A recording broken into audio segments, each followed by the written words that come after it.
ऐसी आस्था है कि गंगा में नहाने से पाप धुल जाते हैं, लेकिन कोरोना काल में गंगा में लावारिस लाशें तैरती हुई नजर आ रही हैं। उत्तर प्रदेश से लेकर बिहार तक जगह जगह गंगा में लावारिस शवों के मिलने का सिलसिला थमने का नाम नहीं ले रहा।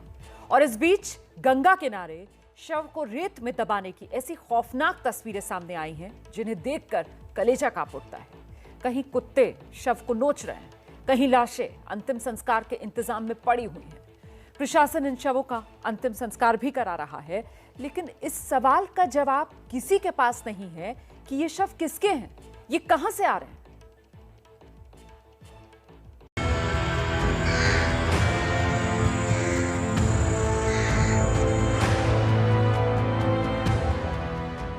गंगा के दर्शन करने पर अक्सर लोग कहते हैं कि मां गंगा ने बुलाया है, लेकिन इन शवों को फेंककर कौन पवित्र गंगा नदी को गंदा कर रहा है, ये सवाल प्रशासन के लिए पहेली है। गंगा के किनारे लगे शव को निकालने की ये तस्वीरें उत्तर प्रदेश के बलिया जिले के भरौली उजियार घाट की हैं। 11 मई को इन शवों को प्रशासन की मौजूदगी में जमीन में दफनाकर अंतिम संस्कार कराया गया था।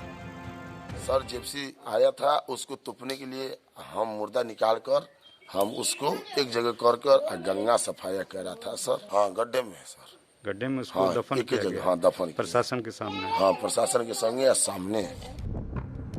बलिया के इस गंगा घाट का दूसरा छोर बिहार के बक्सर जिले में है। बक्सर के चौसा घाट पर भी लावारिस लाशें मिली हैं। यहाँ शमशान घाट किनारे पड़ी ये लाशें सड़ रही हैं और कुत्ते इन्हें नोच कर खा रहे हैं। आधिकारिक आंकड़ों की माने तो अभी तक बक्सर में करीब 71 लावारिस लाशें मिली हैं। हालांकि बिहार प्रशासन ने इन लाशों को बिहार की मानने से इनकार कर दिया है। घाट की देखरेख करने वाले पंडित का भी कहना है कि इन शवों को बाकायदा जलाया जाता है। पहले फेंकी जाती थी, लेकिन इस समय जब से कोरोना का हाला हुआ है, कोरोना के हाला में लाश नहीं यहाँ फेंका जाता है, यहाँ लाश जलाया जाता है। गंगा नदी में लगातार बहकर आ रहे इन शवों से बिहार और यूपी के पुलिस प्रशासन में हड़कंप मचा हुआ है।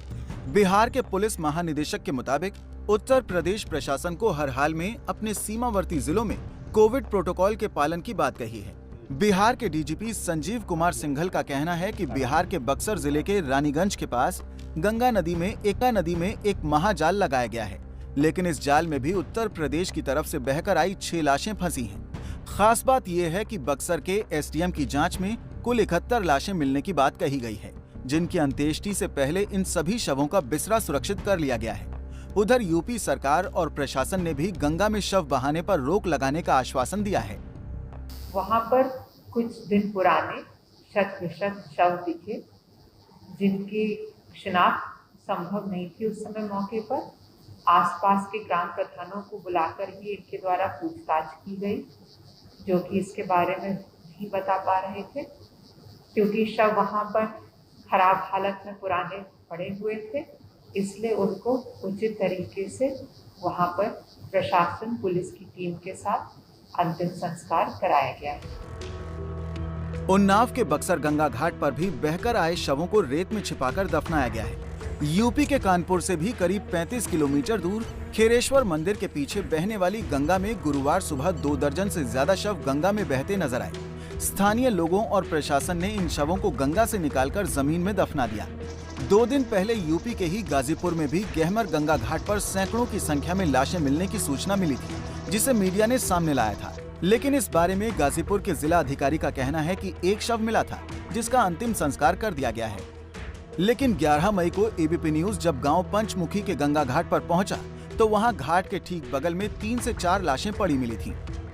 घाट पे हम लोग आए थे तो करीब 27 से 28 लाशें हमें उपलब्ध मिली, जिसको हम लोगों ने प्रशासन और अपने सहयोगी के माध्यम से उसे तत्काल हटाने का काम किया। शाम को ही सूचना प्राप्त हुई थी, उसके बाद से हमारी टीमों ने पेट्रोलिंग शुरू करी और शाम को 12 नाम के गांव में एक डेड बॉडी गंगा के किनारे मिली थी, जिसका हम लोगों ने सम्मानपूर्वक अंत्येष्टि करा दिया। पटना में भी आज गंगा नदी में शव मिलने की खबर सामने आई है। गुरुवार सुबह पटना के गुलाबी घाट पर एक युवक और बच्चे का शव गंगा में बह रहा था।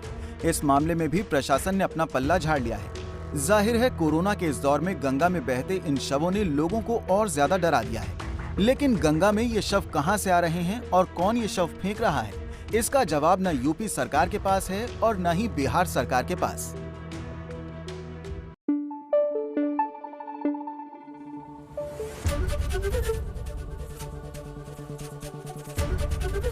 एबीपी न्यूज आपको रखे आगे।